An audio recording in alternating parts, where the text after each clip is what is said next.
Hola Adrián, buen día. Buen día, doctor. Buenos días a todos. Pues ya estamos aquí nuevamente. Pues gracias, doctor. Gracias por apoyarnos siempre en las sesiones. Y bueno, yo creo que el doctor no necesita presentación. Con todo el currículum. Ya Pablo hace rato hablaba de todo el cúmulo de currículum que tiene. Iba a decir todo el currículum que tiene atrás, doctor, pero me refiero a la pared, ¿eh? A su pared. Todos sí, se escuchó medio raro, doctor, discúlpeme, pero bueno, no necesita presentación. La verdad es que grande de los grandes, el doctor Salazar, todos lo sabemos. Y bueno, pues no está de más comentarle que tanto la doctora Soledad Ruiz Canán, nuestra directora general, como el doctor Gabriel Molotla de León, nuestro director de desarrollo institucional, pues estamos todos muy agradecidos con usted por todo el apoyo, no solamente por el de hoy, sino por el de siempre. Muchas gracias, doctor, de verdad, y pues le dejo la palabra y el espacio es suyo, doctor. Muchas gracias.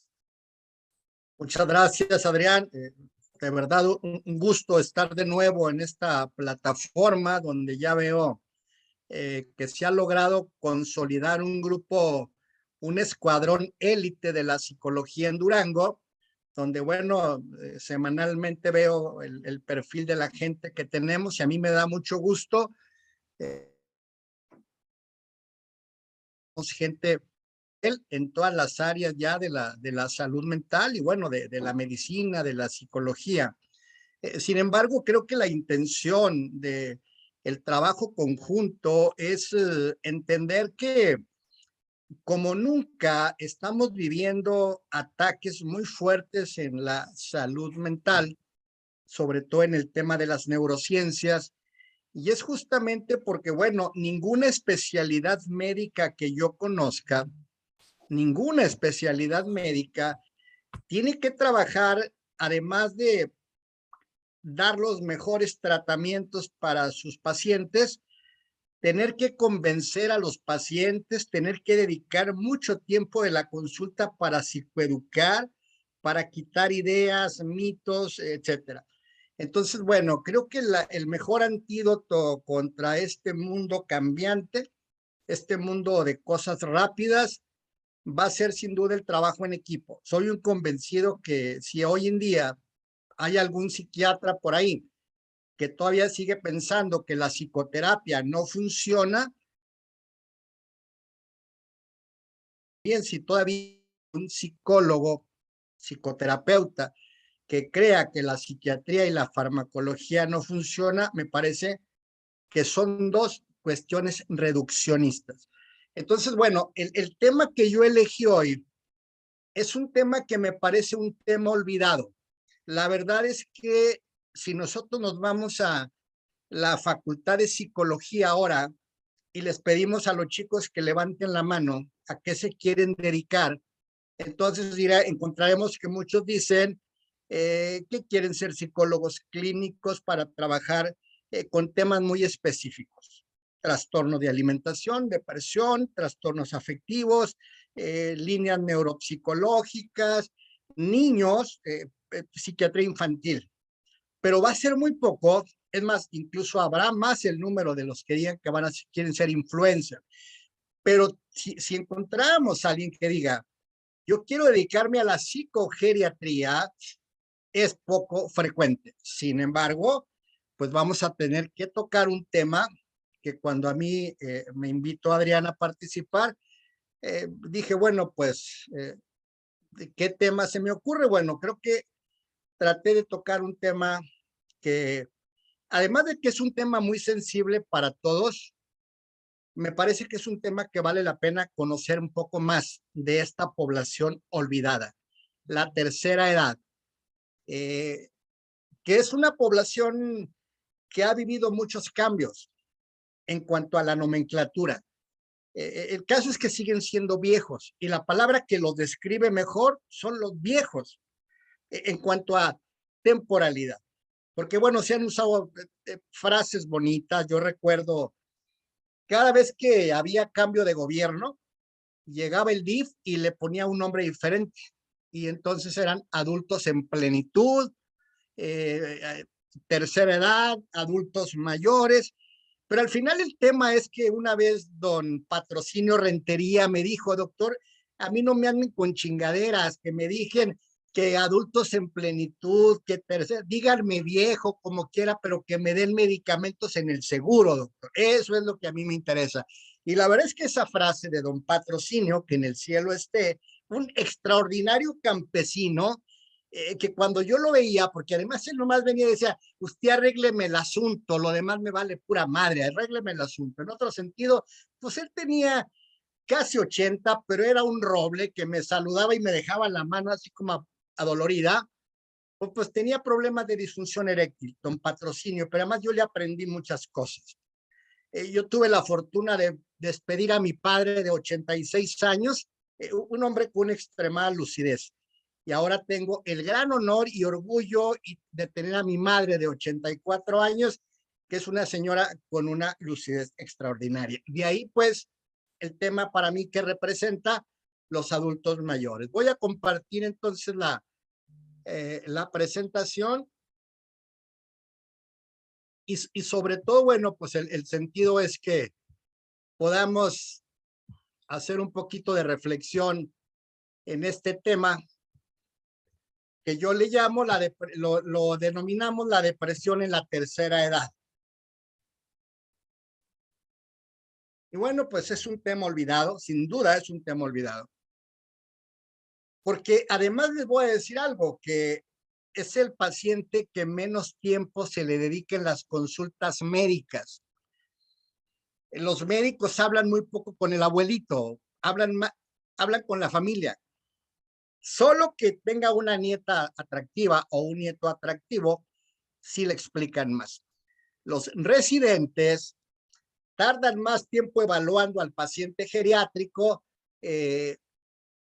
pero la verdad es que ya en la práctica clínica no mucho. Lo que yo quiero comentar con ustedes es, bueno, voy a hablar de algunos aspectos demográficos que me parecen interesantes. Hablaré del envejecimiento, así de manera muy rafágica. Algo de salud mental. Terminaré entrando en el tema de la depresión en adultos mayores y, bueno, el manejo. Y, bueno, haremos algunas reflexiones y algún espacio para algún comentario. Li Yutang, este extraordinario personaje que tiene las mejores frases que hay sobre la tercera, las tiene Li Yutang. Y una de ellas dice, amamos las catedrales, las monedas antiguas, los muebles, los libros, pero nos hemos olvidado del enorme valor de nuestros viejos. Es decir, esa es una gran realidad. En México somos más o menos 130 millones de habitantes, una población rural de 26 contra 74 de la urbana. Alrededor de un 10 de un 11% son personas mayores de 65 años. Y bueno, el dato es que un porcentaje muy alto carece de seguridad social y un porcentaje menor cuentan con algún tipo de pensión. Sin embargo, el tema de las pensiones en México es todo un rollo, porque nosotros nunca pensamos que nos íbamos a hacer un país viejo y entonces se gastó mucho dinero jubilando gente joven, haciendo muchas cosas y se nos olvidó que la población se iba a ser vieja y que no había como que de dónde soportarles o darles un apoyo para lo tanto que ellos habían indicado. Aunque yo no soy AMLover y ustedes me conocen, ya tuve una sesión donde hice una radiografía psiquiátrica, psicológica de don Andrés Manuel, pero debo decirles que el programa que no tiene discusión, que no tiene la más mínima discusión para nadie y donde todo el mundo se queda callado cuando decimos les da una lanita a los viejitos, punto. Obviamente no se las da él, se las damos tú y yo, pero finalmente es como algo agradable. Creo que para mí es un programa que no puedes criticar porque son personas que la verdad estaban completamente olvidadas. Y ahora, bueno, pues reciben dinero de los impuestos de los mexicanos. Pero bueno, al menos te queda claro ver una sonrisa del viejito que el día que le pagan, ese día tiene un estado mejor. Entonces, bueno, creo que honor a quien honor merece, a don Andrés Manuel, que tiene muchos saldos negativos. Para mí tiene un montón, pero aquí yo creo que, pues yo sí digo, bueno, pues sí, para adelante, ¿no? En México, los adultos mayores pasaron de un 7.2 de la población en 2015 a un 12% hacia 2022. Según el Consejo Nacional de Población, para 2050, que ya no falta tanto, habrá 151 millones de habitantes en el país. La esperanza de vida pues será de 79, la diferencia 81, 77 mujeres, hombres, pero habrá 10 personas de 65 años por cada 100 personas en edad laboral. Entonces, bueno, las estadísticas están ahí. ¿Qué pasa con la cultura occidental? Los países occidentales han disminuido la natalidad, evidentemente, sabemos que hoy ya el crecimiento de la población está más en adultos mayores, bueno, la medicina avanza, vives más, naces menos. Esto ha hecho una maroma en la pirámide poblacional, pero el énfasis y la importancia en la vejez, fíjense ustedes que surge de los años 70, o sea, cuando se empieza a crear toda esta preocupación por el envejecimiento es en los 70. Países como Francia, España, Suecia, tienen la vida media productiva más larga, es decir, hay ahí como una cuestión para aprender. Subenco, en muchos de los estudios, los factores médicos afectan la salud y la vida media en un 10 a un 15%. Es decir, que el deterioro, el envejecimiento y la muerte de la población no es tanto por una enfermedad, sino tiene que ver con factores más de fondo. El sistema sociosanitario, agua, calidad del aire, hábitos de alimentación, herencia y estrés. Es decir, estos son los factores que subyacen a que de pronto aparezca una enfermedad o muchas enfermedades, una comorbilidad alta de enfermedades en el adulto mayor que termina generando gastos enormes en el sistema de salud, porque bueno, un abuelito cuando se interna en el seguro o en el ISSSTE, el costo se triplica porque hay que atender 3, 4 o hasta 5 o hasta 7 patologías concomitantes que están ahí como racimos de uvas y que todas ameritan tratamiento. Y muchas de ellas porque descuidamos los factores de fondo, agua, calidad del aire y estrés, que a nosotros en esta plataforma de quienes ahora estamos acá, pues el tema del estrés sí nos da coraje como que nos lo malbaraten, como que sí enoja que lo malbaraten y que todo el mundo hable de estrés como si fuera algo que hay que entonces es normal, cuando nosotros sabemos que hay ciertas características del estrés que no es estrés, sino que fue estrés y que después fue ansiedad, depresión, etcétera. Y de pronto, pues la gente sigue utilizando el término de estrés de forma incorrecta. Seguramente muchos decimos, ando estresado y ando estresada. No, jamás andamos estresados. Tenemos mucho estrés que nos genera ansiedad, depresión, etcétera. Y la presión de afuera, economía, salud, broncas, eso es el estrés. ¿Qué tiene una lucha grecorromana con tus mecanismos de coping? Y o ganan tus mecanismos o les dan en la madre y entonces te enfermas. Pero seguimos usando la palabra estoy estresado, que no hay bronca. Es como decir calle libertad y calle apartado. Pues no se llaman así, pero todo el mundo les decimos así. Se llama euristia. Estar frente a un adulto mayor es estar frente al espejo del tiempo. Yo tengo un buen amigo psicólogo que no sé si está conectado, pero cómo me tira bullying con la edad. Me tira una pinche carrilla, yo porque yo no estoy como jovencito, pero le echo ganas, güey, pero de pronto este amigo siempre me bulea por ahí y siempre sutilmente me da a entender que estoy viejo y pues la neta es que sí me agüito, pero luego le pongo esa frase y le digo, mira, pues no le digo nada, pero sí, porque a nadie nos gusta hacernos viejos. Chin el que me diga que sí, no, yo sí, yo estoy preparado. No, güey, sí nos pega y más cuando nos hemos dedicado a ciertas profesiones. Tenemos como una cuestión más complicada. Y la última publicación que yo hice, pues fue presumir a mis Pumas. Digo, no me da pena decir que le voy a los Pumas. Y sí creo en el estrés postraumático del deporte, porque cuando vino el Barcelona, les puso una chinga a los Pumas que los dejó con estrés postraumático.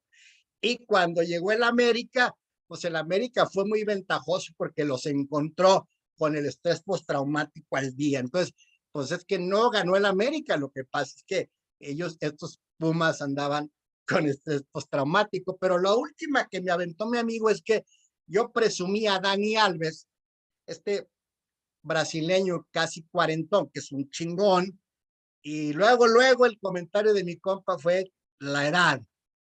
Y yo le digo, mira, una vez estaba yo en mi pueblo, iba manejando en mi pueblo y atrás de mí iba una carcachita, una camionetita como modelo 50 y algo. Se iba desbaratando pero iba querito por la única calle principal que tiene mi pueblo. Siempre ha habido una calle principal en mi pueblo. Y pues va un carro, entonces se hacen las filas ahí. Y aparte los de adelante se paran, son camionetas negras que se bajan a comprar cerveza y les vale madre y pues no les puedes decir nada. Pero había una camionetita que decía atrás, así se le alcanzaba a leer, como me ves, te verás.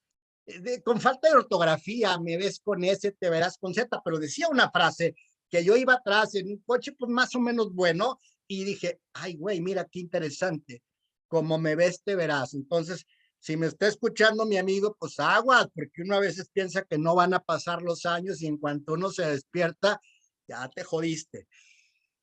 ¿Qué pasa con el envejecimiento? Bueno, pues es una madurez gradual. Desde los 25 años empiezan a morirse funciones cerebrales. En sentido estricto, somos como los coches.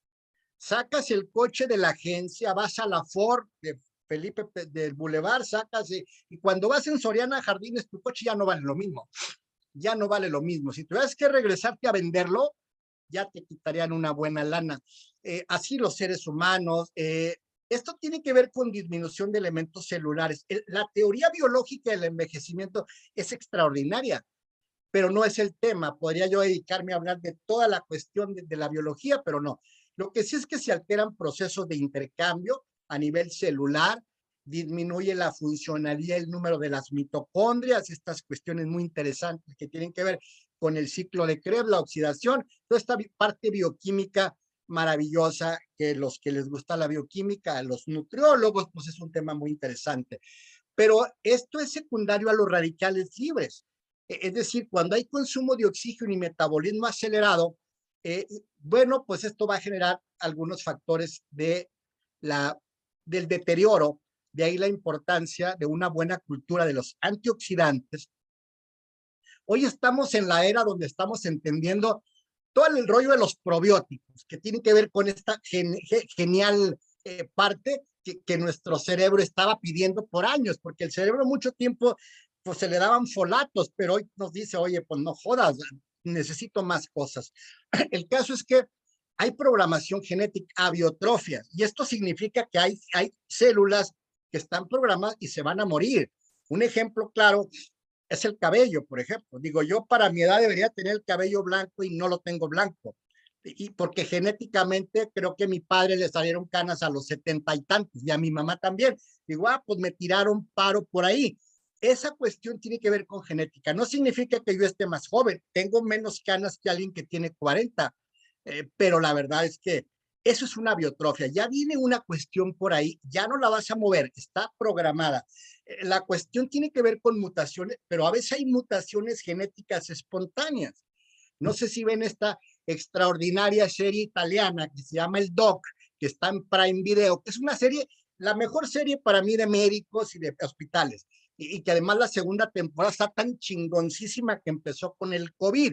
Y cuando ves la segunda temporada del Doc, neta que cuando estás viendo los dos capítulos que le dedican al COVID, sí se te enchina la piel.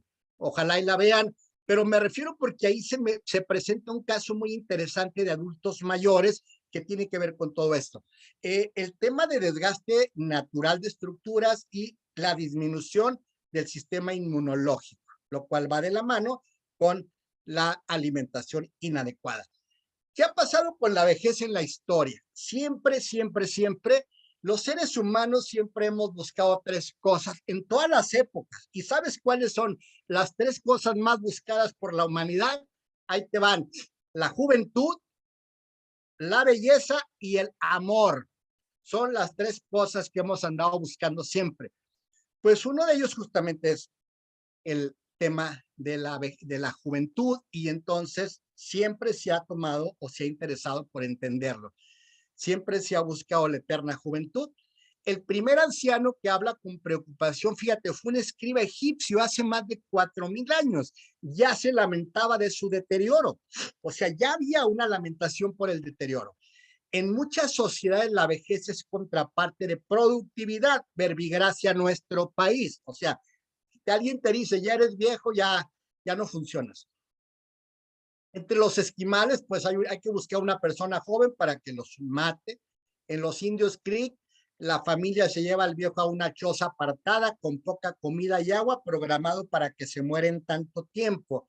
En Japón se les invita a las montañas de la muerte. Los sirianos en Bolivia los sacrifican con flechas envenenadas. Hay un torneo curioso que dicen que no, pero existió. Y en China es de los pocos lugares donde el anciano conserva valor histórico, donde sí todavía se le medio pregunta poquito, todavía se le pregunta poquito. Entonces, creo que culturalmente ha estado presente siempre. En la Biblia, por ejemplo, a mí que me gusta mucho revisar el tema de la Biblia para cuestión psicopatológica, en el Antiguo Testamento, los ancianos representaban la sabiduría y eran los jefes naturales del pueblo. Ustedes Abraham, Moisés y toda esta gente, ¿no? En el libro de los Reyes, por ejemplo, surge ya el primer conflicto generacional. Ahí ya no se siguen los consejos del anciano, ya se ignora. Posteriormente, en el libro de Daniel, se da más importancia a los jóvenes y los viejos ya pierden el valor y se convierten en algo temido. En el libro de la sabiduría ya no es un mérito ser anciano. Pero en el Nuevo Testamento, en la última etapa hebraica, ya que está muy contagiado por la cultura griega, la belleza, la juventud, aparece la presentación del viejo como charlatán, chocho, lascivo. Ya se le va quitando el mérito por ahí. Por ejemplo, en el arte, la cabellera blanca es indicativo de sabiduría, es decir, siempre la cuestión de la cabellera blanca representa sabiduría en el arte. Tiziano murió casi a los 100 años y a los 90 pintó su magnífico autorretrato. Filippo Lippi pinta retrato de un anciano, siendo un hombre muy viejo. Miguel Ángel se mantuvo activo hasta los 89 años. Su Moisés en sí es un anciano poderoso. En el tema de la mujer en el arte, fíjense que no hay tanto. Lo único que yo encontré pues fue el papel de la Celestina, pero como una parte más ridiculizada. Todo lo que tiene que ver con la violencia de género, que está integrada desde miles de años. La literatura también ha buscado negar la vejez. Retrato de Dorian Gray, esta novela extraordinaria de Oscar Wilde, esta otra obra interesante, Los cisnes mueren después del verano, y el Fausto de Goethe, que son así como que elementos interesantísimos del arte asociado a la vejez. El tema de la familia ha cambiado. La familia ha pasado de la extensa a la nuclear. Ya sabemos que hoy ya no es como antes, que vivía la familia, construían los hijos ahí en el terreno y era todo el sistema patriarcal del abuelo que seguía siendo el comandante en jefe de las decisiones, incluso de los nietos. Era clave en la educación. En la actualidad se ha reducido a guarderías y estancias de ancianos, lugares, el cuarto abandonado, el cuarto más feo, donde están los tiliches, la bicicleta, donde está todo. Ahí está el señor. Y so pretexto es que a mi papá lo tenemos aquí, doctor, porque pues ya no puede subir escaleras. Y es el dueño de la casa enorme. Diga, sí, güey, pero no jodas, sale un cuarto bonito. Y cuando yo pasaba visita, ya no, pero antes tenía viejitos que los iba a ver todos los jueves y aventaba yo toda mi tarde viendo viejitos. Ya se murieron todos, pero me tocó ir a lugares, por ejemplo, casas de nivel medio alto en Durango, donde estaba don Julanito de tal, que había sido como el jerarca de la familia, que ya tenía déficit cognitivo, Alzheimer, ya tenía algún problema por ahí, y lo tenían en el cuarto de atrás, oscuro, el pinche cuarto, donde estaban los patines y la bicicleta de Kevin y todo el desmadre por ahí. Y la verdad es que esto ha pasado mucho y el sobretexto es que ya no puedes subir y cosas así. Esto ha traído confinamiento muy fuerte. Un tema central es la pérdida de la pareja. Hay muchos estudios bien interesantes, sobre todo en México. ¿Qué pasa si hay una pareja añosa que llevan 30, 40, 50 años viviendo juntos, que se han llevado armónicamente bien y que de pronto se muere uno de los dos? Bueno, los estudios apuntan un poco que si se muere la señora, el viejito tiene sobrevida muy corta, 2.8 años. Algunas series de estudios, hay más. Pero si se muere el viejito, la viejita rejuvenece y puede vivir de 10 a 14 años, pues, algunos estudios. Y la explicación, la violencia de género, por supuesto, el señor que era machista, que trataba mal a la señora, que era celoso, que se jubiló y se convirtió, Dios guarde la hora cuando se jubila un neurótico. Pobre señora. Y entonces, cuando se muere, pues la señora rejuvenece, se pinta el cabello. Señora, ¿qué le pasó? No, doctor, pues hay que echarle ganas. Pues si se quitó usted como 14 años.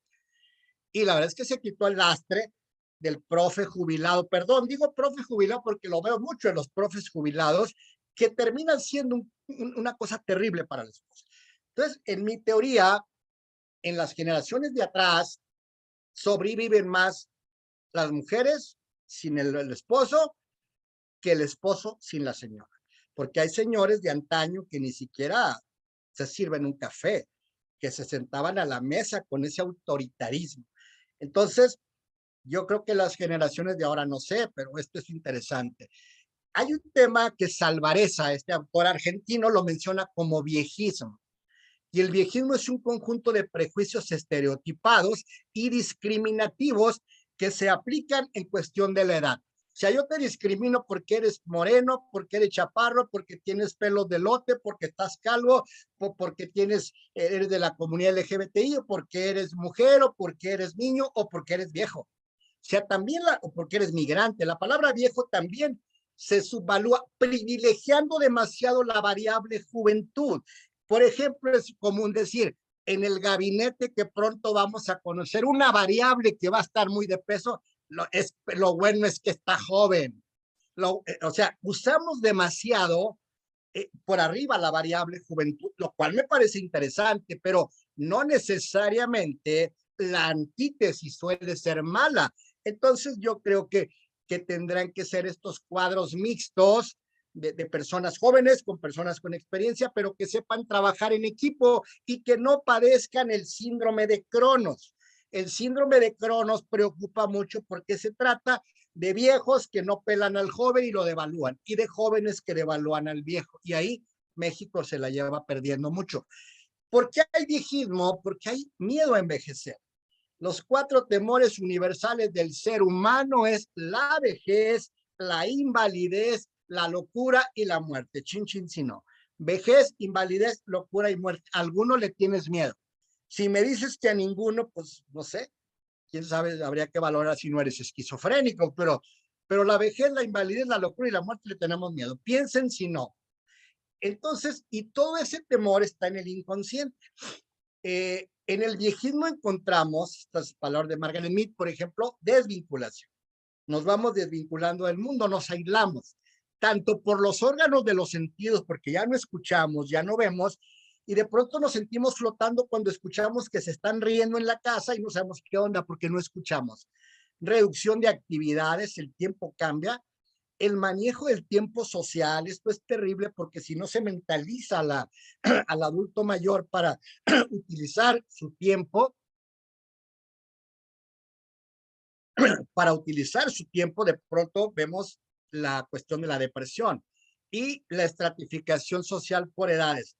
Los viejos, ya está ruco, ya está grande, ya siéntese, señor, ya siéntese, señora, pues eso es como algo que pega. Por eso yo creo que es bien importante saber entender el concierto de la vida y saberse uno retirar a tiempo. Y cuando uno dice, no, güey, pues ya, prefiero irme ahorita, porque a mí sí me preocupa, por ejemplo, que todavía hay profesores que dan clases en la Facultad de Medicina que le dan clases a mi hija y me dieron clases a mí, no manches, o sea, es neta.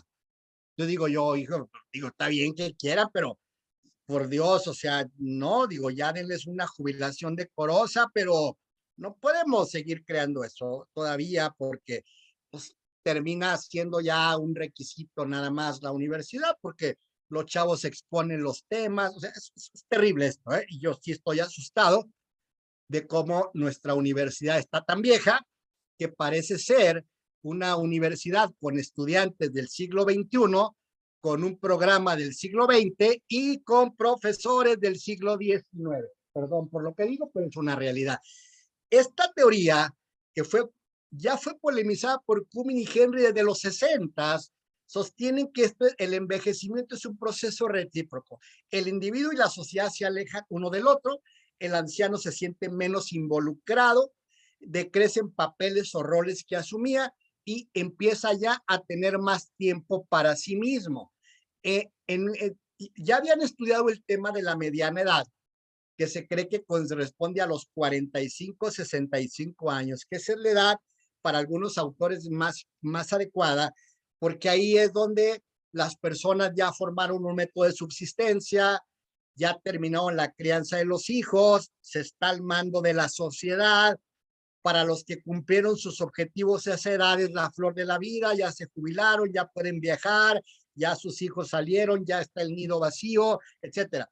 Para otros es un nicho ecológico y para todos, es el paso inexorable hacia la vejez. Es ya un paso inexorable. Por ejemplo, para Salvareza, decía que el adulto mayor necesita de otros. La vida conserva valor si se da valor a los demás.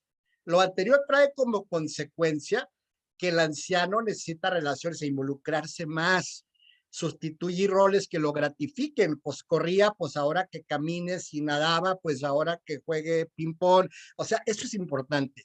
O sea, la idea es que la personalidad se la lleva el envejecimiento, o sea, no es que ya nada más porque estás viejo ya no seas o ya no tengas las inquietudes que tenías, pero además ya hay más preocupación por sí mismo, obviamente ya si vamos ahorita a las iglesias católicas de Durango y nos echamos un recorrido ahorita, díganme qué vamos a encontrar. Encontramos el 99.9 viejitos o viejitas y jóvenes, no. Y parece ser que el acercamiento con esa cuestión es por entender la mismicidad, la finitud del sujeto y la posibilidad de saber que la muerte está más cerca. La jubilación, ese es todo un tema. Se habla de vejez a partir de los 65 años, donde terminas dejando el lugar a otros. Esto de la jubilación es un concepto que no existe en el medio rural. En el campo no se jubilan, los señores no se jubilan. Don Juan sigue yendo a la milpa y ahí anda con el gallo y le dan su espacio y se siente mejor. Cometen un error brutal algunos médicos. Yo me peleo mucho con algunos médicos que le dicen a la hija, es que tráete a tu hijo, a tu papá para acá, porque en Guanaceví hace mucho frío, en El Salto hace mucho frío. Y se traen al viejito, la hija maestra o la hija burócrata, se trae al viejito a vivir en una casa de interés social y se muere. Porque el médico le dijo, tráetelo para acá, pinche médico. No es así, o sea, es terrible desarraigar a una persona. O sea, no puede, digo, lo ideal es que allá se hace frío, pues mejor arregla el cuarto, métele calentones, todo, pero no lo saques de su mundo, solo que él lo pida. Pero de pronto vemos mucho que la jubilación en México es la antesala de la muerte. Si no trabajamos en programas para trabajar la jubilación, correremos el riesgo de tener muchos viejos y muchas patologías mentales. Te decía, en las sociedades agrícolas, no. Lo que es jubilación, menopausia, son conceptos de las sociedades industrializadas, porque en una época donde las señoras en el rancho no sabían que hay menopausia, o sea, entonces todo un tema interesante.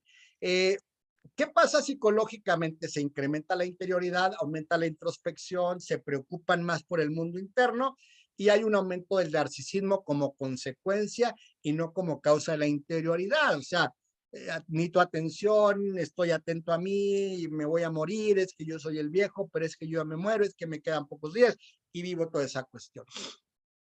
el tiempo cambia porque ya se piensa diferente, ya lo miden en función de lo que falta por vivir. Siempre utilizan mucho para los días que me quedan, ojalá y que llegue, pues no sé si llegue, etcétera, etcétera, etcétera. Ya se hace muy clara la finitud del tiempo, porque además tus iguales han caído, los robles han caído. Y a veces los hijos de manera muy gacha, ay papá, ya nada más tú quedas, ya se murió don Fabián, don Antonio, don Juan, no, no seas gacho, o sea, fíjate la idea que te digan eso, o sea, entonces, en ese sentido, eh, la pérdida de tus iguales te genera un sufrimiento, que cuando es la pérdida de tus no iguales, se muere alguien más grande que tú, pues qué mala onda, ya estaba grande, güey, así decimos, se muere alguien de tu generación y sí te agüitas, porque dices, no manches, güey, era más chica que yo, pues si era más chica que tú y se murió, no manches, y te pones así, ya estaba grande, la doctora ya estaba grande, pobrecita, ¿va? Y ya, en cambio, ya a esa edad te vuelves ya como muy consciente. El concepto ya es una familiar, se respeta más y ya se deja la magia de la juventud. Aparecen algunas cuestiones. Y es muy importante el anclaje con el pasado. Cuando nuestros viejos hablan del pasado con emoción y que repiten con emoción el pasado, déjalo ser, porque es lo único que los conecta con el sentirse vivos. Se trasladan al momento donde se sentían vivos. Entonces, cuando el nieto, ay, abuelo, ya dijiste como 500 veces eso, no manches.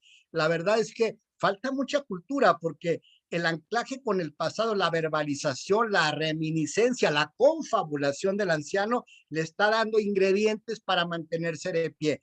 Ojo con eso. Hay una clasificación muy bonita, muy vieja, pero a mí me gusta de Richard y Peterson, que ellos clasifican a los ancianos en varios grupos. Dicen, el anciano maduro es el constructivo e independiente, el que ya se está preocupando dónde va a vivir, ya pagó su funeral, ya tiene su casa de retiro, ya tiene todo en orden. Es un tipo que no quiere molestar a nadie, incluso si se pudiera la eutanasia, ya tiene ahí todo listo. El anciano casero, el que se regresiona, el señor consentido, el que le compran su reposet de 4 velocidades, sus zapatos de Winnie Pooh, sus gorras de Santa Claus, y todo el mundo le lleva, y lo tienen saturado, es diabético, y todo el día le llevan pastel, le llevan enchur y todo eso.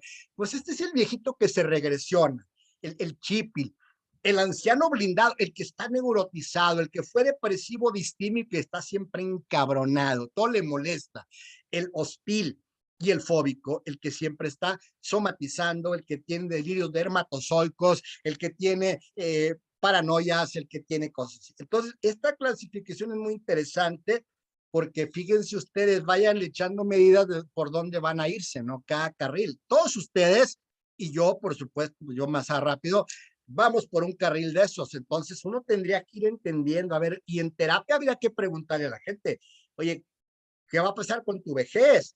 Y a veces no tocamos el tema. Envejecimiento de la población. Miren, las poblaciones en todo el mundo están envejeciendo. En el mundo, si se fija, para 2025, vean África, vean Asia, vean América Latina, vean Norteamérica, vean Oceanía. Todos prácticamente para 2025 las personas mayores estarán aumentando.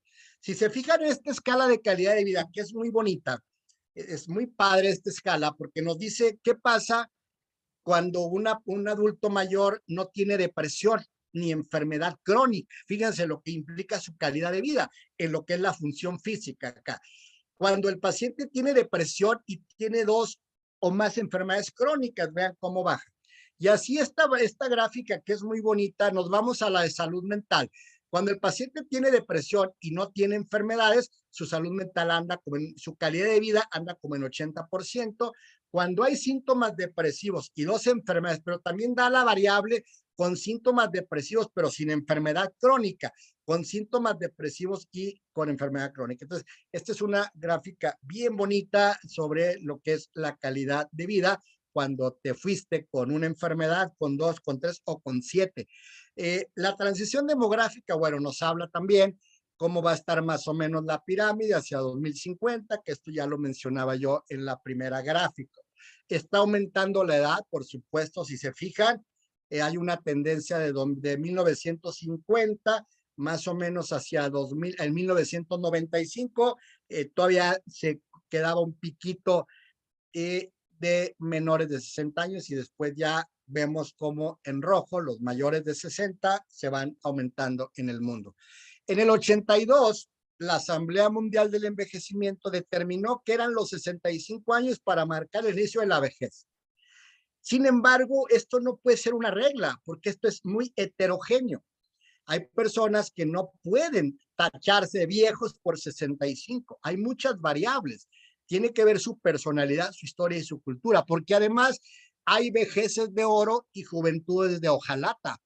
Evidentemente existe esto. Hay hombres de, digo, pongo ese güey, Gianluca Piani, italiano, no sé cómo se llama, pero pongo la broma ahí de que hay hombres de 65 que son extraordinarios, y hay cosas como este güey que es Natanael Cano, hay cosas que andan en la vida por ahí.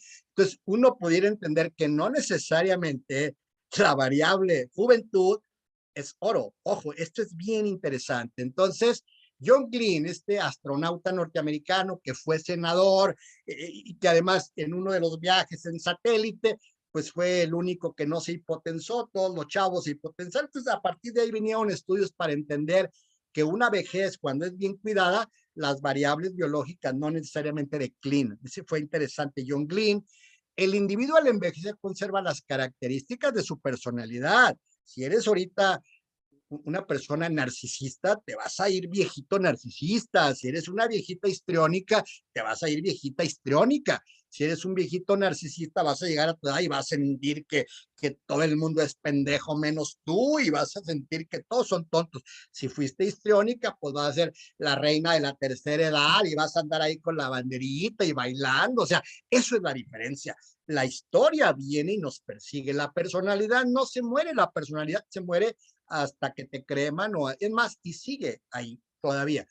Entonces, tiene mucho que ver. ¿Estamos preparados en políticas para atender a la población geriátrica? Pues la neta es que no.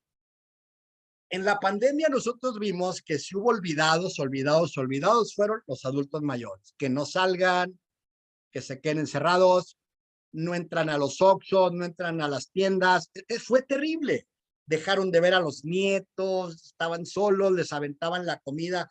Ahora sí, pues como animalitos les llevaban por ahí, les hacían videollamadas y ellos no se podían conectar. O sea, fue terrible. Y una cuestión de que se están muriendo las personas mayores, diabéticas, hipertensas. Y el viejito pues veía sus medicamentos en el buró y decía, pues yo soy diabético, yo soy hipertenso, y le decía a la esposa, tú eres diabética, tú eres hipertenso. O sea, fue terrible. No le dimos ningún buen manejo a la pandemia y mucho menos en este tema.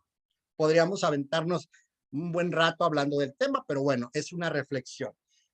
Hablando ya de psicopatología, existe un área que es la psicogeriatría. Es decir, en psiquiatría hay dos derivaciones, lo que es la psicogeriatría y la paidopsiquiatría.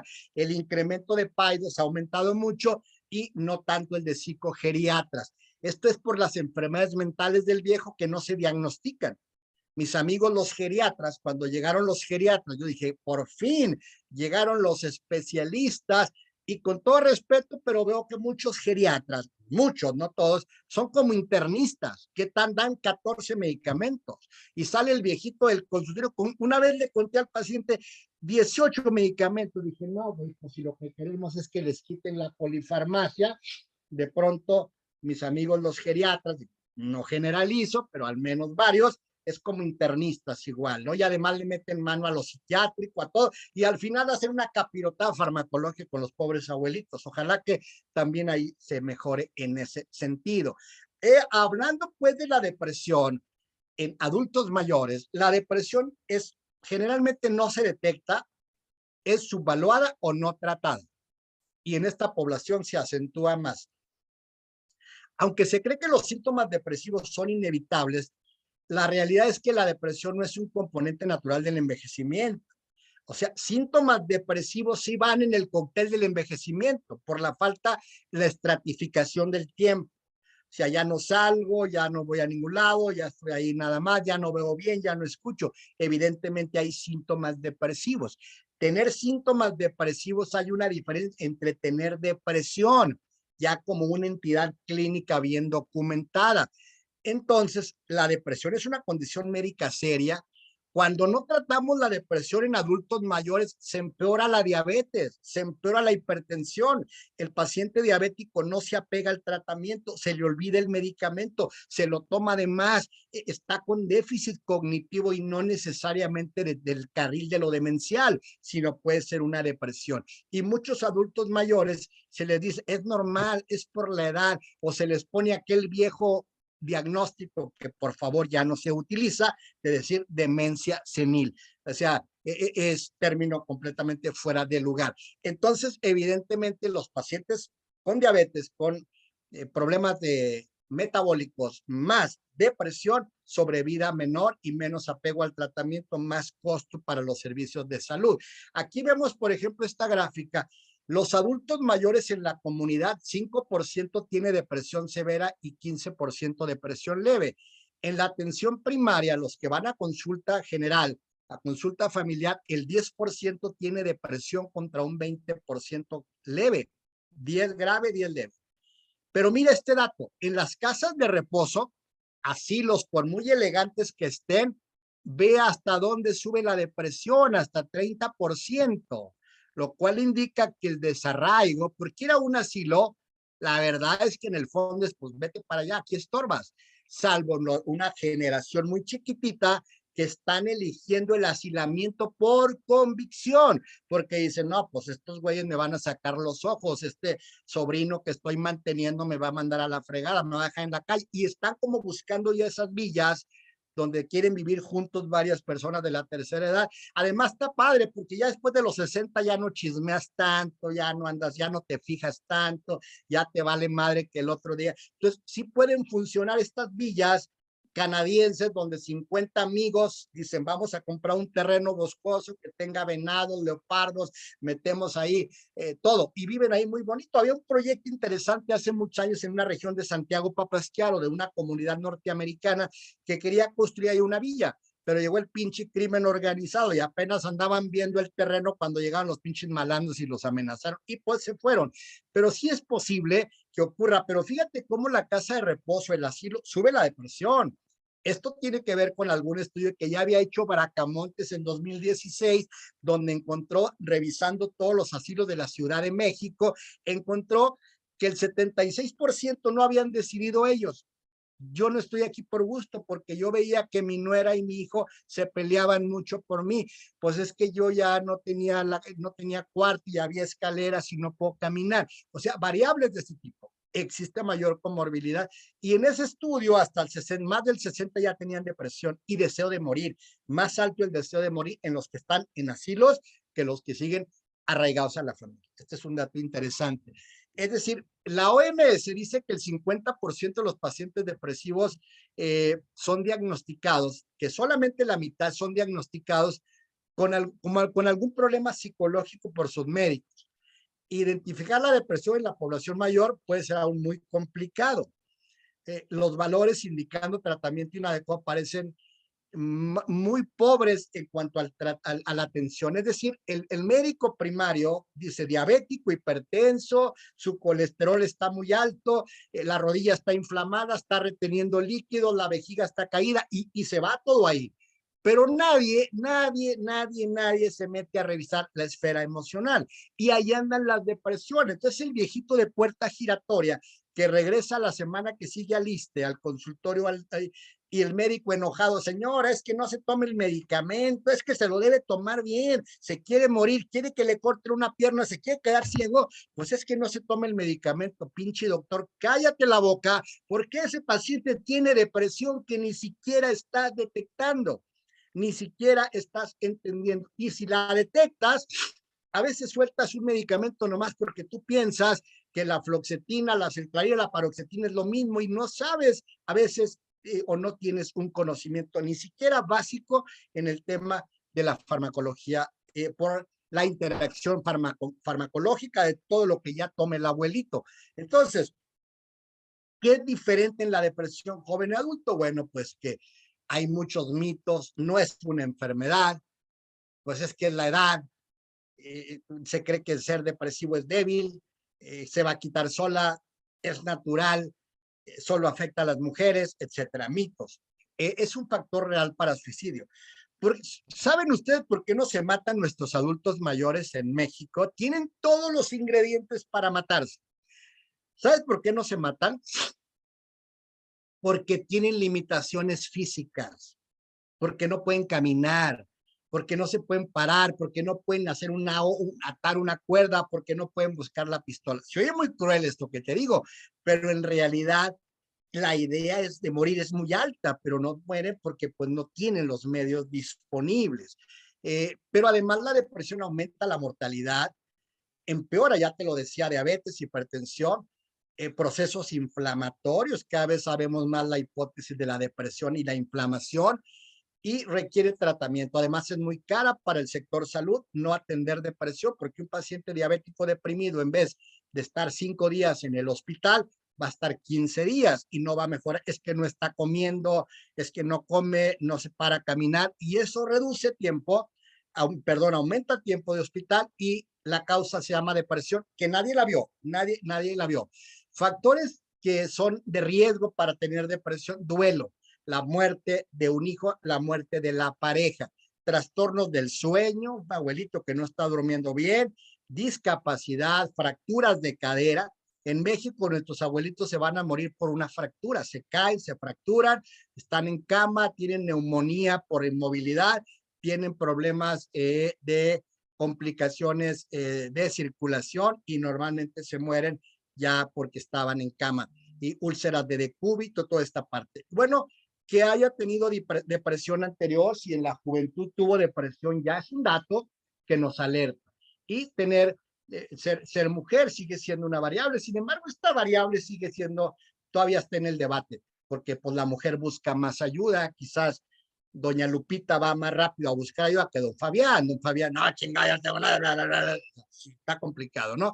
Las personas deberían ser evaluadas todas para detectar depresión. Por eso me interesa este tema, porque yo siento que ustedes en su consulta necesitan atraer más adultos mayores para atenderlos.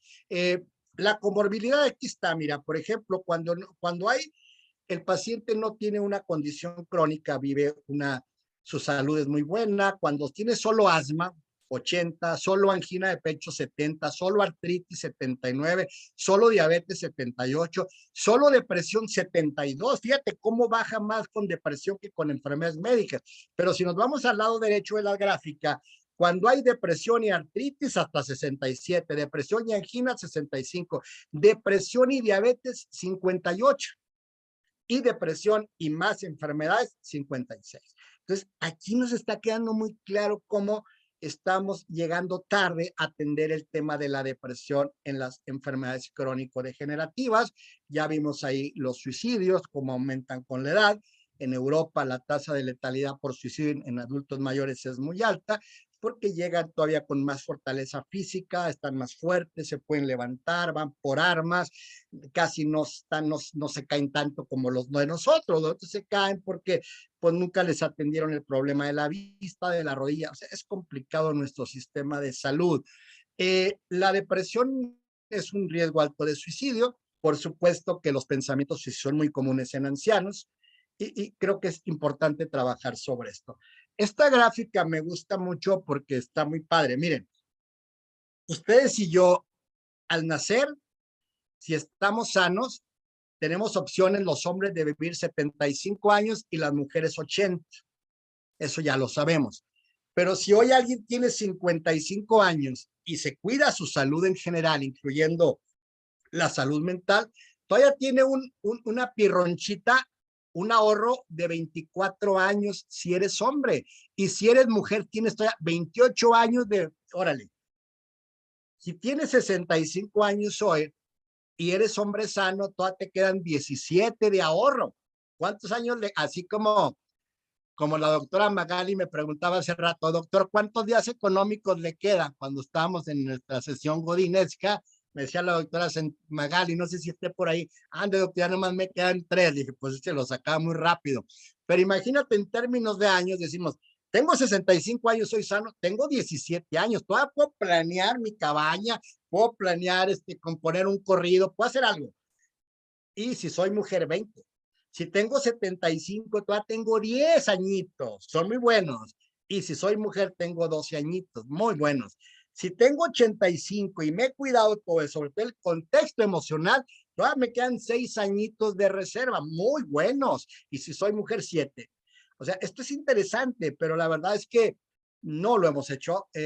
La depresión es una enfermedad que tiene interacción genética y ambiental. Ya no tengo que decirles esto porque ustedes ya se lo saben, pero sí quiero aterrizar por lo que estamos viviendo muy recientemente en la crítica fuerte que ahorita les platico. La depresión es 3 veces más frecuente en familias con depresión de primer grado y la tasa de heredabilidad es parcialmente genética. Bueno, ya se lo saben. La depresión es camuflajea mucho en adultos mayores, todos estos síntomas. Y ellos van a consulta por los síntomas de la depresión. Sabemos que la depresión tiene esto: ánimo deprimido y anedonia, tristeza y anedonia. Si están, depresión. Si el paciente dice, ya no, tengo tristeza casi todo el día, la mayor parte del día, ya llevo más de 2 semanas así, y además lo que me gustaba mucho ya no me llama la atención, me gustaba ir al parque, me gustaba ir al café, me gustaba ir a darle de comer a mis gallinas, ya no lo estoy haciendo, tenemos ya dos focos rojos predictores altos. Tenemos en el estado, eso tendría que ver con la culpa o minusvalía. Tenemos ya síntomas como insomnio o hipersomnia, cambios en el peso o el apetito, fatiga, que sería la parte somática. O sea, estamos tratando de entender que la depresión no es solo tristeza. Sí, son los síntomas, son las edecanes más robustas para hablar de depresiones mayores, anedonia y tristeza persistente, pero tenemos síntomas somáticos inespecíficos que a veces están y no hay tristeza, que sería insomnio, cambios en el apetito, fatiga. Y son síntomas somáticos que van al médico, que les dan un montón de medicamento y no mejoran. Y tenemos los síntomas cognitivos, que tendríamos agitación, retraso psicomotor, disminución de la capacidad de pensar, distracción. Y lo que sería la ideación suicida. Cinco síntomas por 2 semanas o más. Uno de los síntomas, ya dijimos, debe ser tristeza o ánimo depresivo para depresión mayor. Y luego llegamos a otro tema muy fuerte, que es la somatización, que son, la persona tiene depresión, pero su cuerpo está mandando las señales, síntomas diversos, generan discapacidad terrible. Los órganos favoritos, sistema digestivo, segundo, cardiovascular. De ahí que cardiólogos y gastroenterólogos, su población de adultos mayores, es hacerle estudios, darle tratamiento y los pacientes no mejoran porque no se detecta que es depresión somatizada, que están en el ISSSTE, en el seguro ahorita en la sala de espera esperando al médico y que el médico les va a dar omeprazol, les va a dar les va a cambiar dosis, pero nadie les dice cuál es el punto.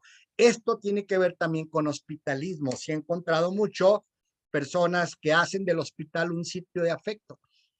Yo recuerdo una señora que iba siempre al ISSSTE y estaba en la sala de espera toda la tarde y pedía cita con un doctor, con otro, y se sabía la vida de todo. Ande, oiga, el del 14 es muy déspota.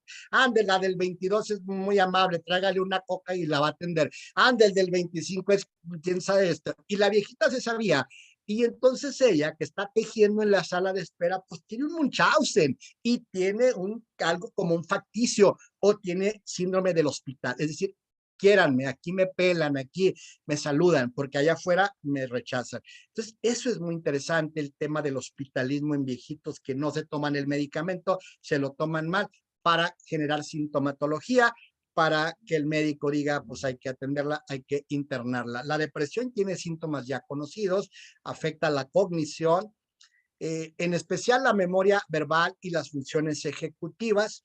Generalmente cuando hay un tratamiento antidepresivo adecuado, mejora la fluidez verbal, el aprendizaje, los recuerdos, la memoria de trabajo, la velocidad de procesamiento de la información.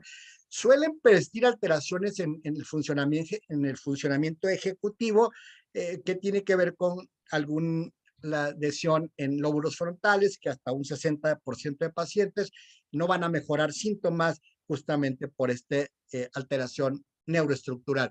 ¿Cómo tratamos una depresión? Bueno, ¿quién debe tratar la depresión?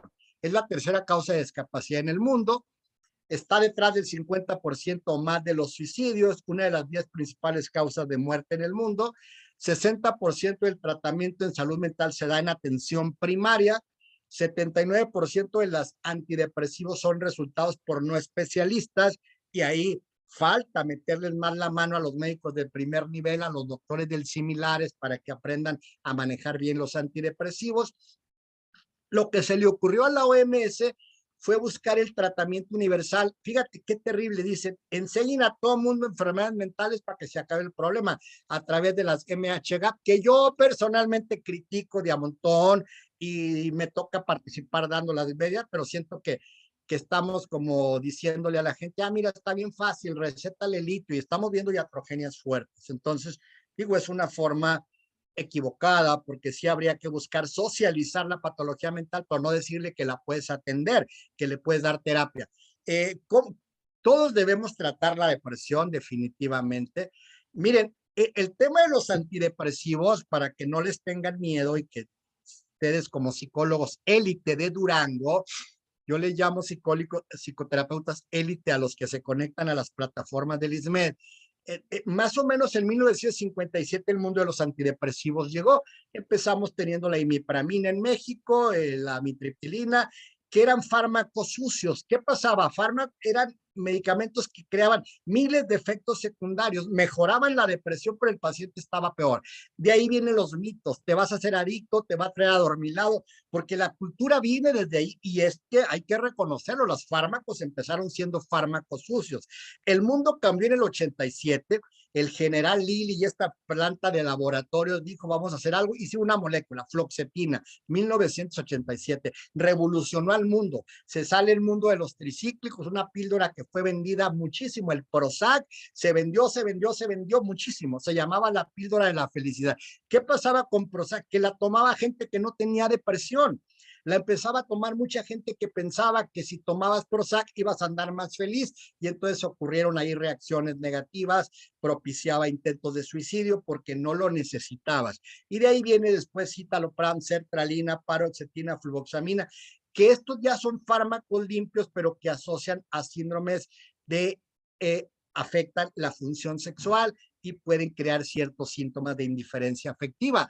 En el 93 el mundo se iluminó, el mundo de la psiquiatría, porque llegó el primer medicamento dual que actuaba ya sobre dos vías, que era la venlafaxina, luego la duloxetina, la desvenlafaxina, que aquí lo que pasaba es que se asociaban a que si los quitabas de forma brusca podían crear un síndrome de descontinuación, o bien si eras hipertenso no los puedes tomar porque te crean picos de hipertensión peligrosos. Un paciente hipertenso no puede tomar ese tipo de medicamentos. Y luego llegaron en el 85 algunos otros, como bupropión, que es extraordinario fármaco activador, tiene evidencia buena para dejar de fumar, tiene sus cosas padres, la mirtazapina, un extraordinario medicamento que da propiedades para dormir bien, en adultos mayores bien instalado, es excelente, la gomelatina, que es un medicamento también activador muy interesante, y luego en 2013 lo último que tenemos fue vortioxetina, un ISRS, pero que actúa ya sobre 6 sitios diferentes,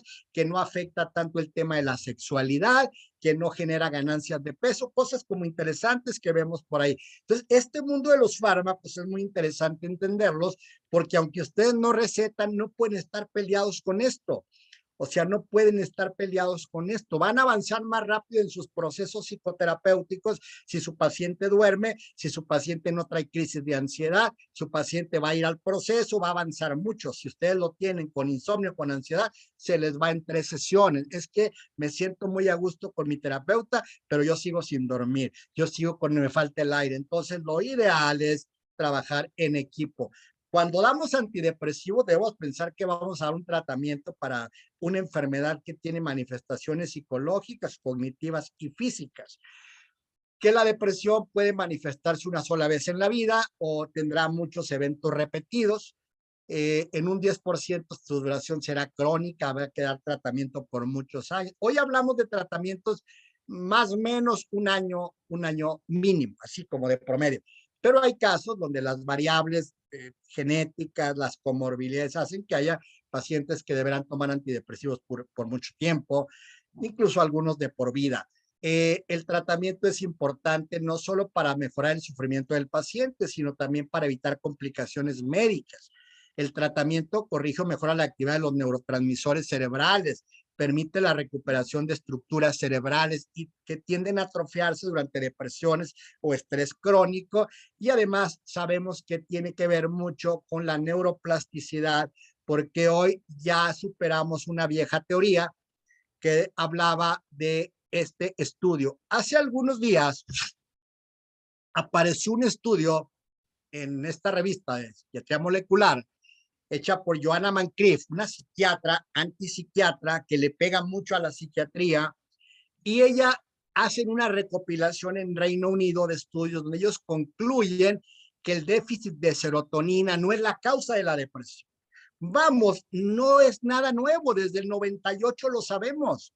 Se sigue utilizando esa mnemotecnia didáctica para que la gente medio entienda, pero no es cierto que sea por la serotonina. Sabemos que la depresión tiene que ver con cuestiones neuroestructurales, con el BDNF, con la proteína transportadora, con la interleucina 6, que tiene que ver con procesos inflamatorios. O sea, nosotros ya sabemos que la serotonina quedó rebasado hace mucho tiempo, que los fármacos actúan en diferentes líneas.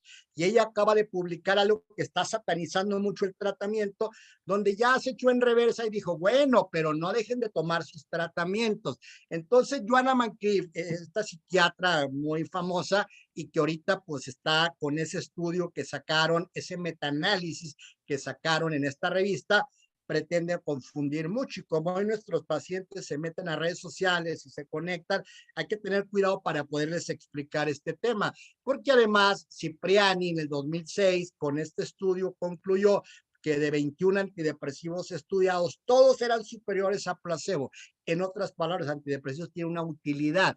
Lo que hoy discutimos mucho es el mecanismo de acción, y hoy sabemos que la depresión no nada más se asocia a serotonina, sino que tiene que ver con una cascada de factores. Entonces, esto lo quise aclarar porque seguramente lo van a leer o ya lo leyeron o lo deben de leer para que tengan un criterio de profesionales mucho más claro. ¿Cómo se trata la depresión? Sabemos que cuando hay una depresión leve, vamos a tratarla sin fármacos, vamos a tratar de evitar fármacos. Lo que hay es la psicoterapia cognitivo-conductual con evidencia 1. Evidencia significa con una serie de reforzadores interesantísimos, pero además el ejercicio tiene evidencia de nivel 1 en depresiones leves, cuando es un ejercicio adecuado de 9 semanas de intensidad leve a moderada, 30 minutos, 2-3 veces por semana. Cada día sabemos las bondades del ejercicio en todas las recargas del sistema nervioso. Entonces, ¿cómo tratamos una depresión leve? Pues bueno, vamos a tratar de utilizar terapia cognitivo-conductual que tiene evidencia. Las demás la tendrán, pero los que se han mostrado datos muy duros son ellos, junto con antidepresivo. Entonces, pues bueno, ¿cómo actúa la psicoterapia? Fíjate, qué interesante esto. Los medicamentos antidepresivos normalizan la actividad de los circuitos cerebrales, es decir, lo que está alterado, los circuitos corticolímbicos, que tiene que ver con el control emocional. Y la psicoterapia refuerza el control de otras áreas frontoestriales sobre estos circuitos, exponenciando el efecto antidepresivo. En otras palabras, el fármaco actúa desde adentro y la psicoterapia desde afuera. El fármaco te abre la posibilidad de que te des más cuenta, de que tengas mejor insight, de que tengas mejor memoria, de que retengas la información. La psicoterapia te juega sobre factores psicosociales, intrapsíquicos, y cuando tú tienes el antidepresivo bien recetado, toda la información de afuera que tiene que ver con los frontoestriales va a mejorar más. Entonces, aquí es muy importante entender que mi paciente está en tratamiento farmacológico y además está en psicoterapia. Ese cerebro está recibiendo regalos interesantísimos que cuando solo tengo una parte y no la otra. La psicoterapia cognitivo, entonces, tiene evidencia a nivel 1 en el tratamiento del trastorno depresivo. A mí lo que me preocupa de la terapia cognitivo-conductual es que se prostituya, que al rato todo el mundo quiera dar terapia CCC sin tener un entrenamiento y una formación sólida, porque hoy cualquiera se forma. Y bueno, lo he hablado mucho con mis queridas amigas que respeto y admiro mucho, Pamela Morán y Carlita ya, y les digo, oigan, tengan cuidado, no metan a cualquier hijo de vecino porque al rato cualquiera va a decir que es TCCista. Entonces hay que tener cuidado. 25-35% de los pacientes que reciben antidepresivos y psicoterapia recaen, aún así recaen, pero 70-80 que solo toman antidepresivo van a recaer. Entonces, qué interesante, compañeros, amigos, colegas, que trabajemos en equipo, que ya quitemos esos, no, es que el fármaco te lentifica, es que yo no te siento auténtico, es que no eres tú, pues no mames, pues si el fármaco viene prescrito por un profesional, respétalo. También si te llega un paciente derivado por tu psiquiatra, no te pongas a hacer el diagnóstico tú, y de pronto, oiga, es que mi psicóloga me dijo que también tengo paranoia, que tengo TLP. Aguas con las escalas, chavos, aguas con las escalas. No interpreten así porque estamos malbaratando el tema. Esto va más para los estudiantes. Con ustedes sé que no hay problema. Y bueno, pues reduciendo recaídas un 50%. Sí, ya voy rápido para terminar. Psicoterapia en adultos mayores es fundamental. Es decir, la psicoterapia en la vejez trata de iluminar la fantasmagórica realidad del anciano, generándole un nuevo amanecer de bienestar y optimismo. Solo hay que saber cómo, cuándo y dónde.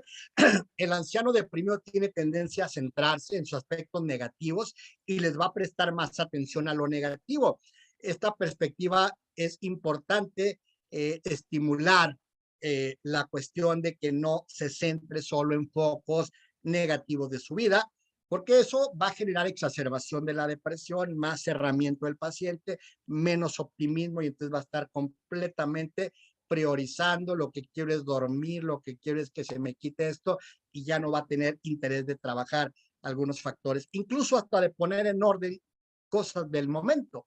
A veces una psicoterapia psicoeducativa o una psicoeducación, pues es ayudarle a la gente a que tome decisiones, que tome decisiones para que haga su testamento, para que, o sea, cosas que a veces son muy importantes. Es muy importante trabajar el deterioro cognitivo y desarrollar habilidades sociales.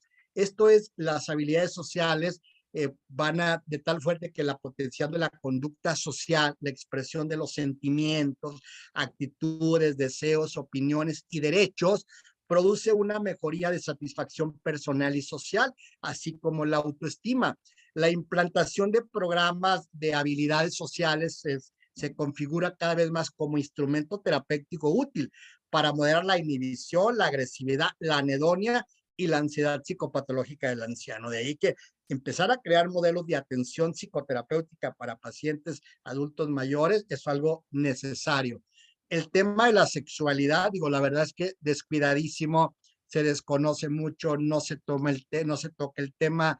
El ginecólogo, el urólogo no toca mucho el tema de la sexualidad, nos vamos más a la patología.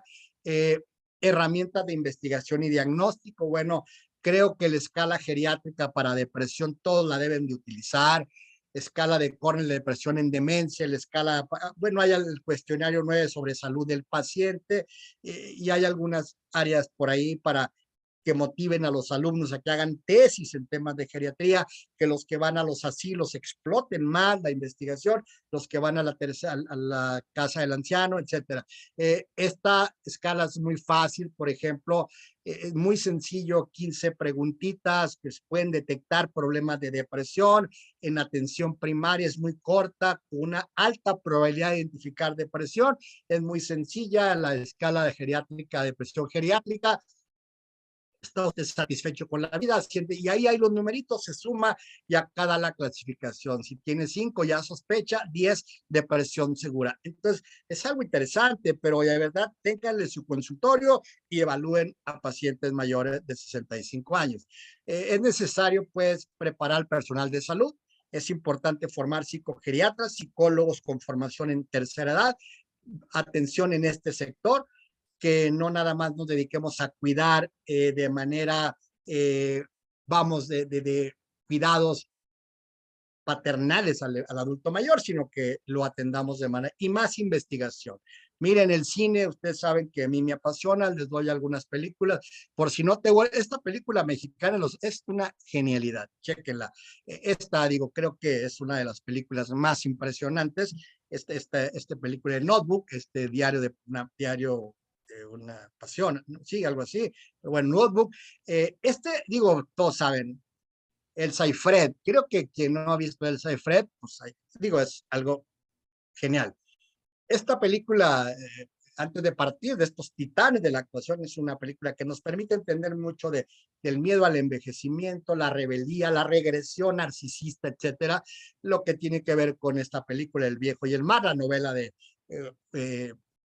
Ernest Hemingway, y que bueno, el cine con este chihuahuense hace algunos años. Esta película es muy interesante, que está rodada en la Universidad de Guanajuato con Jorge Lavat, y que da datos bien interesantes de un adulto mayor que se mete a la universidad. Y esto es muy padre porque la verdad es que yo algo siempre que creo que cuando nos hagamos viejos, ojalá que nos sigamos actualizando, porque el día que se muere la capacidad de seguir aprendiendo, se mueren las neuronas y se muere todo. Esta película, La Separación, es una película de verdad interesantísima de la decisión de asilar o no asilar. El tema de esta película, que es extraordinaria, creo que es una de las películas más bien logradas en Pixar, y la verdad es que toca el tema de la tercera de una forma genial. El gran Torino, Clint Eastwood, se ha encargado en sus últimos años de hacer películas hablando de la genialidad de un adulto mayor. Esta película de Nicholson, esta es muy buena, sobre todo cómo ella alquilaba el departamento gratis para no estar sola. Es algo interesante. El narcisismo en el cine con el hombre solitario, la película de Narayama, cómo los esquimales y lo llevan a las montañas de la muerte con poquita agua para que se mueran por ahí. Todos estamos bien, la versión de Marcello Mastroianni es una película extraordinaria. Hay otra versión posterior, pero yo me quedo con la de Mastroianni, que es genial. Es esa película de las que nunca puedes olvidar.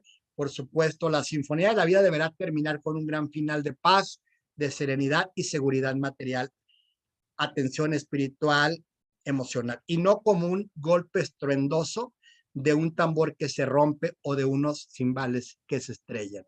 Pinches envidiosos. Muchas gracias. Doctor, muchísimas gracias. Hay una película que también está muy buena, no sé si ya la vieron, la de Vivir dos veces.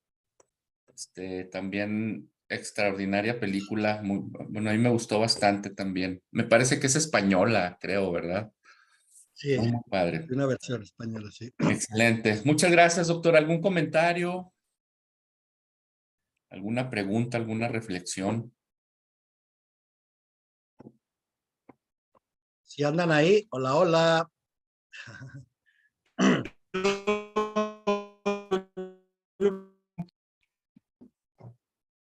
No, no te escuchas, Pablo. Se corta. Es que el internet de gobierno es, y por eso yo creo señal. Pablo, a ver, apágale a tu video, a ver si se escucha mejor.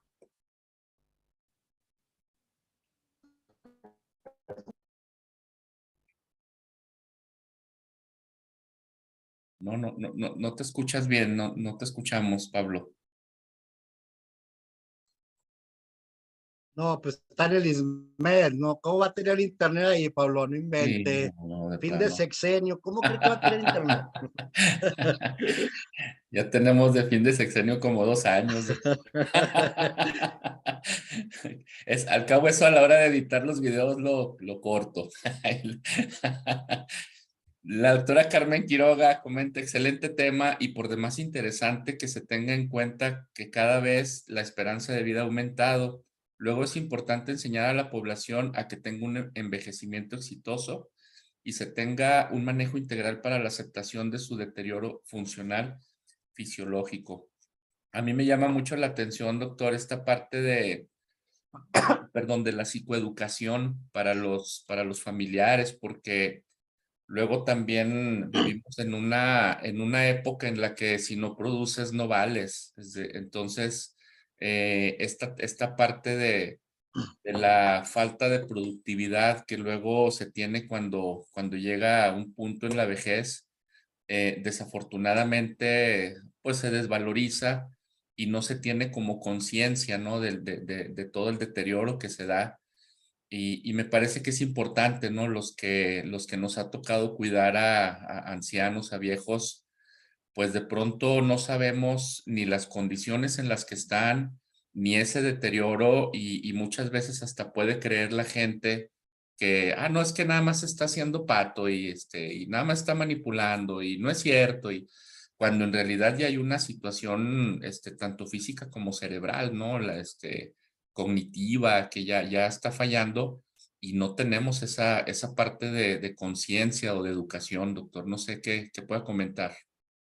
Sí, fíjate que efectivamente el síndrome del cuidador evidentemente aplica para quienes cuidan enfermos con Alzheimer, enfermos con cáncer, pero sí, la verdad es que hay muchos familiares que hoy son cuidadores del padre, de la madre con un deterioro e incluso la misma patología del cuidador sobrepasa a la del enfermo.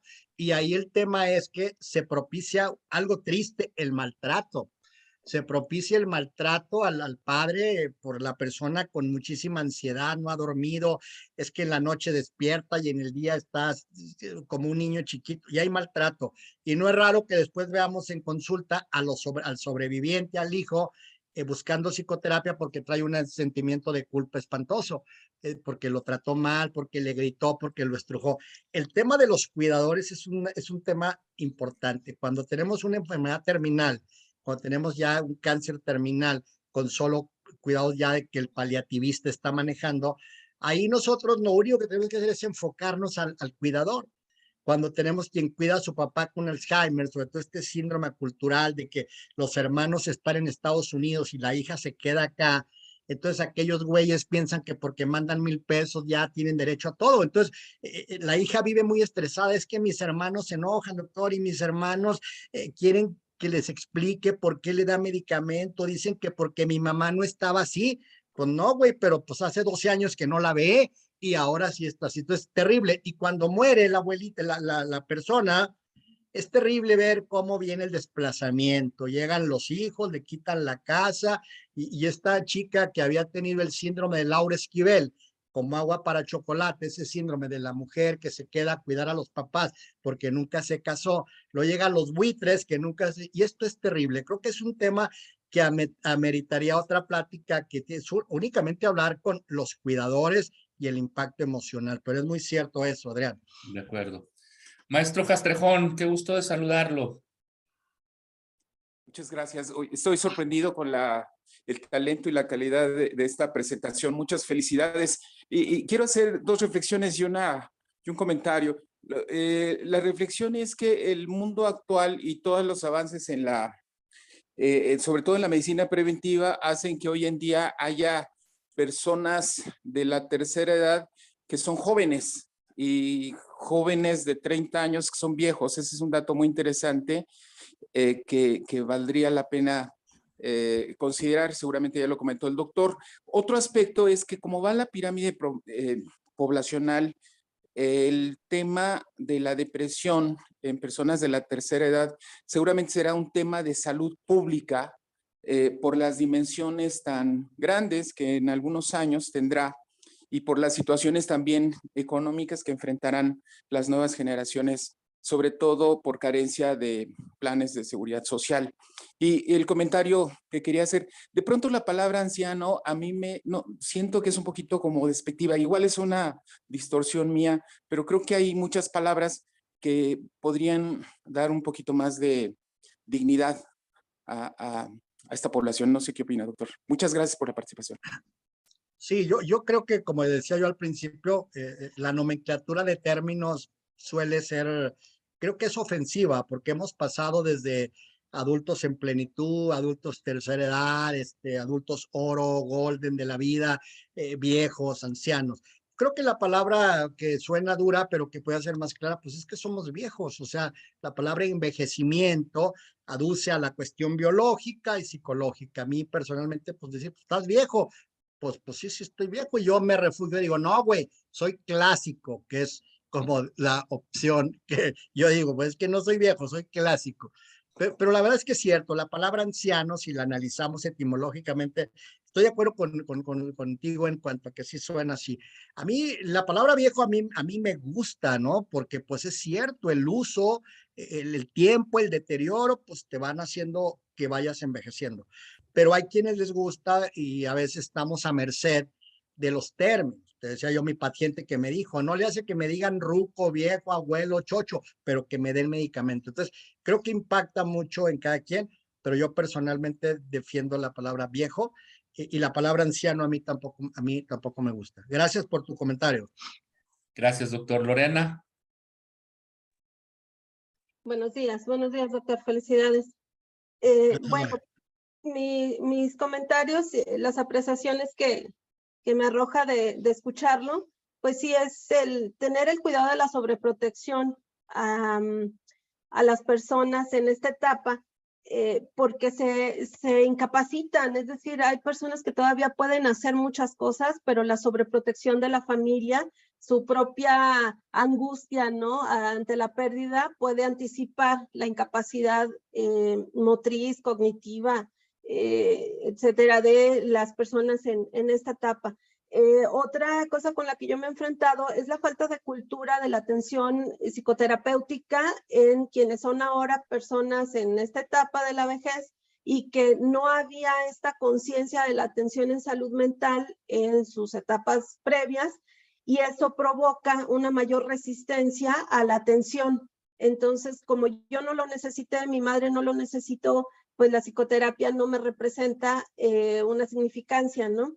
Yo espero que así como la tendencia estadística indica que quizás muchos de nosotros lleguemos a la etapa de la vejez siendo una población mayor que la actual, pues ya tengamos mayor conciencia de atender nuestra salud mental, no al llegar a la etapa de la vejez, sino de manera preventiva, es decir, desde ahora, ¿no?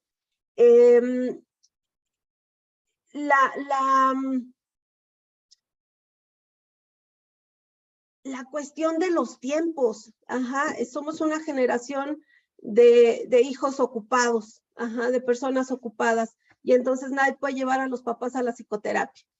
Si le sumamos a eso que muchos de las personas en etapa de vejez no tienen los recursos suficientes para costearse todos sus gastos, pues la psicoterapia sigue representando en nuestra situación nacional y local un gasto de privilegio. No cualquiera puede acceder a costearse los tratamientos médicos psiquiátricos o psicoterapéuticos. Entonces, si le sumamos la resistencia a la atención psicoterapéutica más la carencia económica, pues es difícil que una persona en esta etapa acuda. Y eso es lo que yo me he topado, doctor. Gente con muy buena intención de asistir, pero no tiene el recurso o no tienen quien los lleve, no llegó la persona del taxi que siempre los llevaba, los traía, y entonces se quedan sin el proceso. Y recordé otras películas por ahí, doctor, igual puede servir, Memorias de Antonia, me parece también una muy buena película y que, bueno, pues toca, vale la pena el tiempo que se invierte viendo la película porque se ve, ¿no? Toda la transición.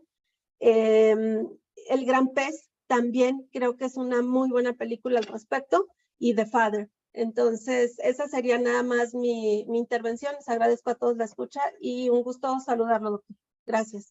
Gracias, Lorena. Sí, sin duda. Mira, yo creo que a ustedes les va a tocar trabajar el modelo de la psicoterapia comunitaria. O sea, va a tener que llegar el momento que no puede ser una barrera nada más el tema económico, así como hemos hecho programas para llegar a la gente en otras áreas, va a llegar el momento que también en Caravanas de la Salud, quizás este programa, digo, vaya al médico, pero también vaya un terapeuta entrenado, pues para tratar de hacer algunas cosas. Entonces, yo soy un convencido de que nadie nos va a parar a los que nos dedicamos a la salud mental, ya no nos pueden parar esa parte de que somos necesarios, somos el eslabón perdido de una sociedad que no ha sido tan feliz. Creo que lo que tú dices es cierto, pero yo pienso que les va a tocar a las nuevas generaciones salirse del consultorio, ya no pensar que solo hay que estar ahí esperando pacientes y cobrarles mucho. Yo creo que tenemos que vivir, pero también es importante psicoeducar, dedicar tiempo. Esto que hacemos ahora es psicoeducar. Creo que me queda muy claro que el reto es trabajar sobre el estigma y la economía. Gracias. Adelante. Gracias, Osiris. ¿Qué tal? Muy buenos días a todos. Doc, felicitarlo. Muy interesante el tema. Yo creo que una de las cosas a las que nos enfrentamos culturalmente es a estos miedos que negamos, que es la muerte, la vejez, la incapacidad, la baja de funcionalidad, el ya no sirvo, entonces estas cosas, tarde o temprano todos los seres humanos las tenemos que gestionar y tarde o temprano los seres humanos tenemos que tener pues este entendimiento de que tenemos que pasar a una sociedad más humana, más de contención hacia las demás personas que, bueno, que también pues van a ser y son el reflejo de lo que vamos a hacer en algún momento cada uno de nosotros. Entonces se me hace muy interesante porque, bueno, desde el principio los mexicanos tratamos de negar la muerte, ¿sí? Y el asunto es de que los ancianos realmente ya ellos están viviendo miedo, de un miedo importantísimo, que en determinado momento, a veces el reniego es parte de querer sobreadaptarse a algo que pues también es difícil a veces de confrontar en los seres humanos.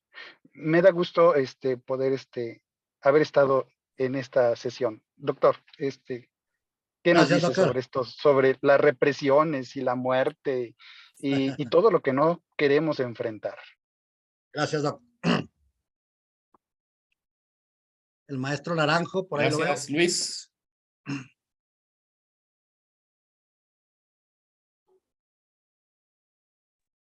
¿Qué tal? Un saludo. Creo que, como bien llamaban la presentación, como que el gran olvidado, ¿no? La depresión en adultos mayores. Aquí mi pregunta es en el sentido de que muchas veces creo que los psicólogos y algunos otros profesionales en general no tenemos bien claro cómo hacer las derivaciones o a quién hacer las derivaciones, porque yo veo pacientes que luego tienen deterioro cognitivo y pues veo que la derivación es o neurología o también tienen depresión, entonces a psiquiatría. Y luego también los geriatras dicen, no, es que nosotros vemos todos los temas integrales del adulto mayor para que evitar polifarmacias y demás. Entonces, ¿qué recomendación tenemos ahí para los profesionistas que somos ajenos al campo médico propiamente dicho, pero que detectamos algunos problemas, principalmente yo creo que deterioro cognitivo y depresión van muy de la mano muchas veces en los adultos mayores y tenemos como 3 tipos de profesionistas distintos a quien derivar y a veces estamos en el aire con eso.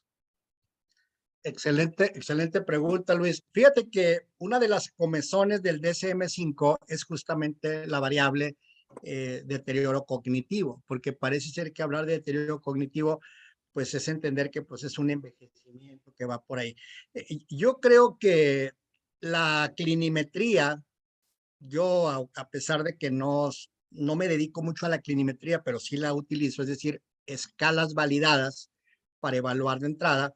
Yo creo que un mini mental, yo creo que la prueba del reloj, yo creo que la prueba de las 3 palabras y la historia clínica nos van a orientar para detectar que el paciente está teniendo un problema de tipo cognitivo, porque es hipertenso, porque probablemente ha tenido infartos cerebrales, porque tiene colesteroles muy altos.